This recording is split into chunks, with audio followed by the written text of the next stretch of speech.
Welcome back. Today we have a word whose meaning has changed quite a bit from its beginning.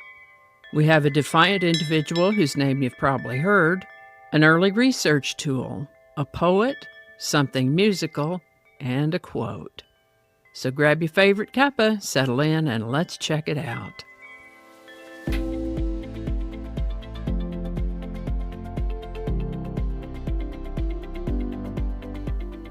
Hi there, and welcome to This Day in History for December 10th. December 10th is the 344th day of the year in the Gregorian calendar, 345th in leap years, with 21 days remaining to the end of the year. Today's word is gossip. Gossip can be a noun or a verb. The origin and progression of the meaning of this word is pretty interesting, so let's take it from that angle. The word gossip has its origins in Old English as God-sib, with God, of course, meaning God, and sib meaning a relative or kin, and this referred to a godparent, a person related in God. In medieval England, a god-sib will have been a close friend who, for example, might support a woman in childbirth. Such women would gather around the mother, talking and comforting and chatting.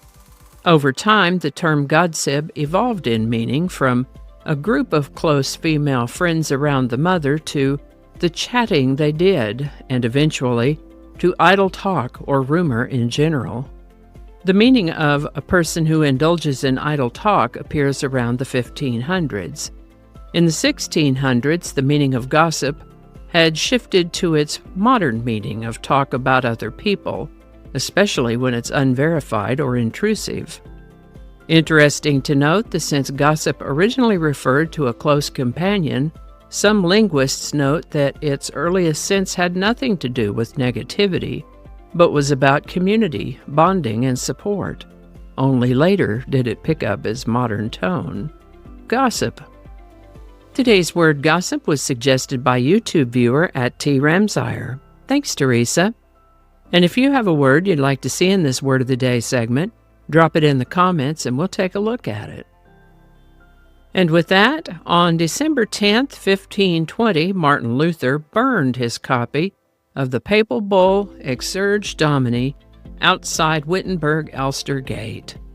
Now, for anyone who doesn't know what a papal bull is, papal, of course, means that it was issued by the Pope, and bull is a word named after the seal or bulla that was affixed to the work in order to prove its authenticity. You could think of it as sort of like an executive order, only it's issued by the head of the Catholic Church instead of by the president of any country. Exsurge Domini was the name of this particular papal bull, and that means, "Arise, O Lord." It was written in response to the teachings of Martin Luther, as his teachings opposed the views of the Church. Now, if you happen to be young enough to have heard of Martin Luther King Jr., but maybe don't know who this Martin Luther is, they are definitely two different individuals, centuries apart, of course. Martin Luther King Jr. was named after Martin Luther.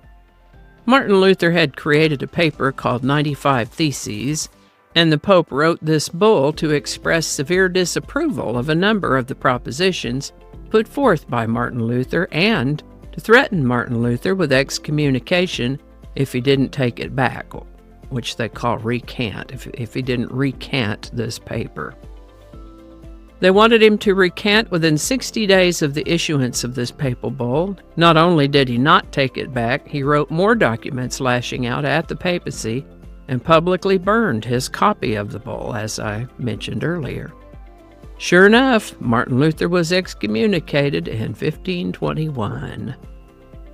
Now, way back, gosh, back when I was a kid, years before anybody ever thought about anything like the internet, if we wanted to do any research, we were either going to go to the library and look through card catalogs and books and whatnot, or we might be lucky enough to have a set of encyclopedias in the home.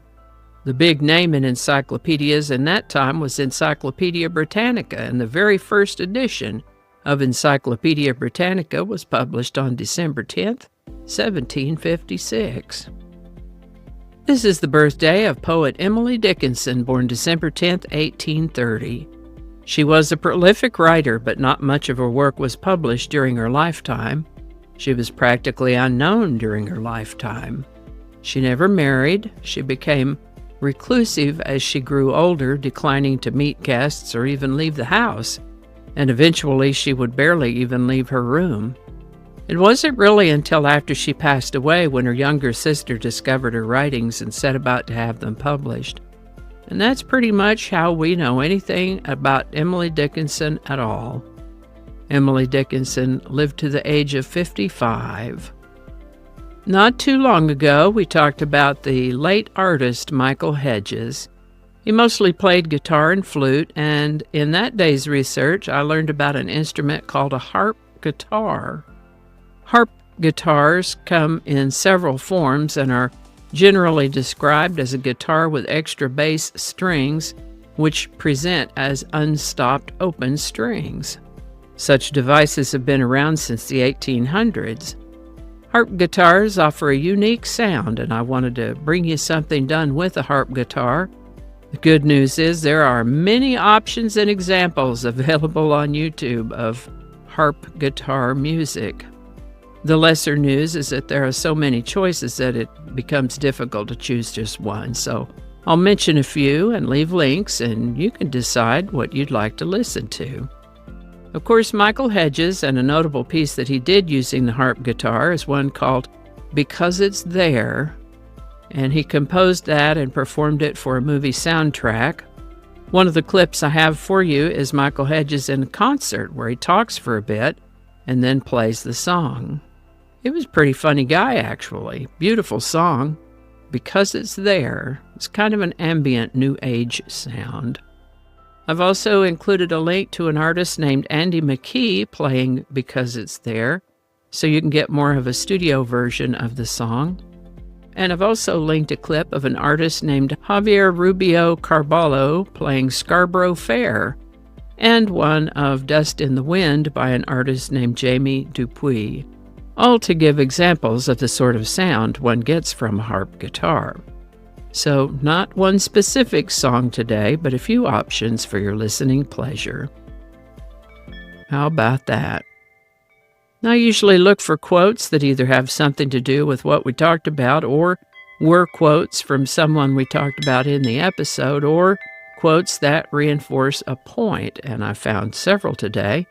We'll save most of those for another day. The one I want to give you today is this little word of encouragement, which I take to be about keeping on in the face of adversity. And it is, even if I knew that tomorrow the world would go to pieces, I would still plant my apple tree. Martin Luther.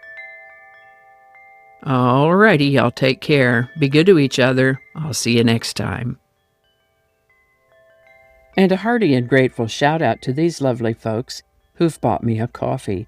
Thank you so much.